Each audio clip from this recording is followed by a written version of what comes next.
What is up everyone, welcome back for another video of Populous at the beginning, and today we're going to be taking on mission 22, Solo. You'd think after unlocking all the spells we'd get a really cool mission in which we get to play with them all. Well, sort of, but not quite. Anyway, let's get this underway.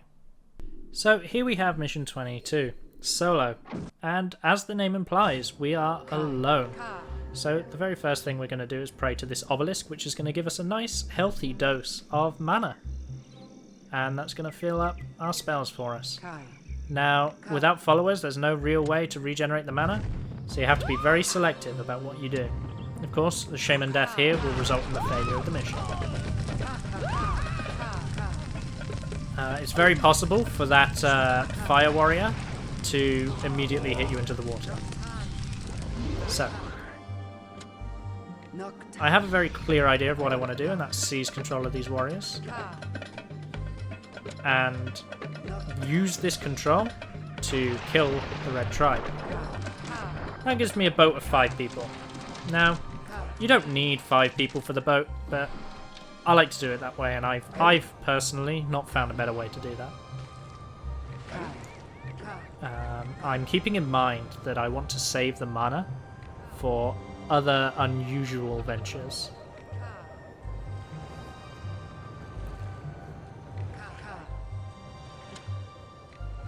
Here I try to be a little bit creative. It doesn't work, I abandon this idea very quickly. But take out one of the green huts. Just a combination of being a little bit of a nuisance, and if you remember Mission 10 from the depths... Oh, by the way, we hate boats. From the depths, you have the wonderful satisfaction of sinking some of their tribe into the water. But no. My understanding of this mission is that we're now meant to take on the Chumara.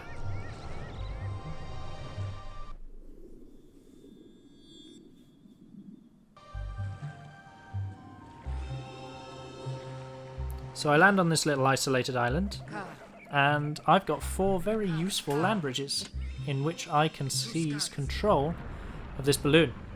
Now, if you look at the Chumara's, don't really want to call it a base, tribe, they don't have fire warriors, so they don't have the capability to shoot you out of the balloon once you're inside it, save for a very limited number.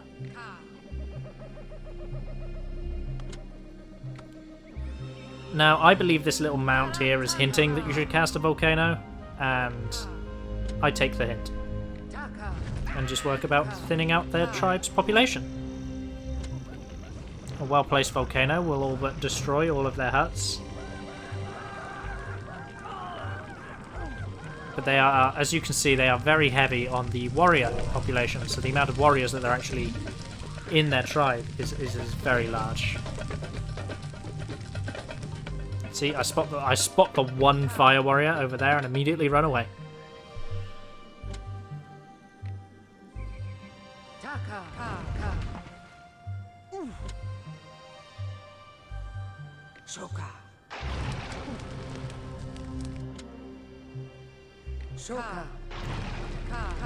And I missed both my my lightning spells on this one fire warrior. Because of the limited life of the shaman, I'm being very fearful of the fire warrior. Perhaps more than I should be. But I now have no blasts.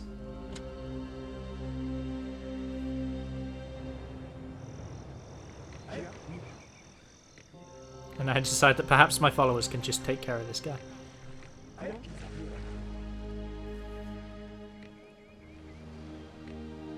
So this pretty much puts us in a situation where 2 tribes have been taken out. It must be unusual to be watching a video in which I am not heavily abusing the ability to speed up the video. And there you go, that's the Chumara out. It leaves us only with the Matak on their high ground. Now, if you do this mission yourself, it is worth noting and being careful of the fact that they do have a large number of fire warriors. And those fire warriors are in fact on high ground. Now, praying there gives us a huge dose of mana, which I'm using to replenish some of my spells. It's not the same as the first one, in that the first one instantly refilled all our spells. It only gives you an amount of mana that is finite. So I've just used it to gain a couple of hypnotizes and a couple of lightnings. I was hoping to get one more erode, but I didn't quite get it.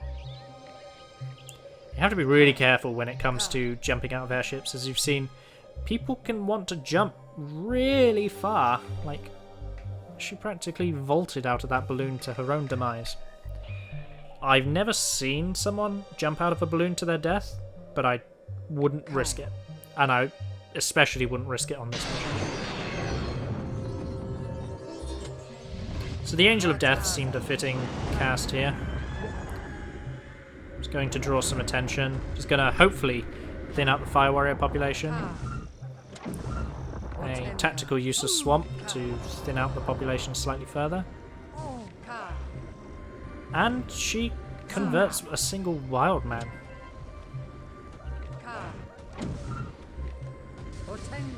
And dies for it. Also, she doesn't get to keep the wild man, so, you know. I am being very cautious about how I do this. So I'm using the magical shield to protect the warrior who is in the balloon with me. There's a chance, depending on what angle they shoot you from, that when a fire warrior targets you, will hit the follower. And if he's got magical shield on, it'll do no damage. So it's much more beneficial and acts as a sort of sometimes shield for the shaman. I'm still being very mindful that they might have a fire warrior hidden in the hut. So I'm being very cautious in how I dismantle their base. But all I am doing is just unloading what spells I have left to dismantling everything that they have. And with the Angel of Death and their low population, I know that I'm going to be able to finish this map with relative ease. And that is Mission 22, Solo. There will be an outro, but I'd be really interested in knowing how you guys do this mission.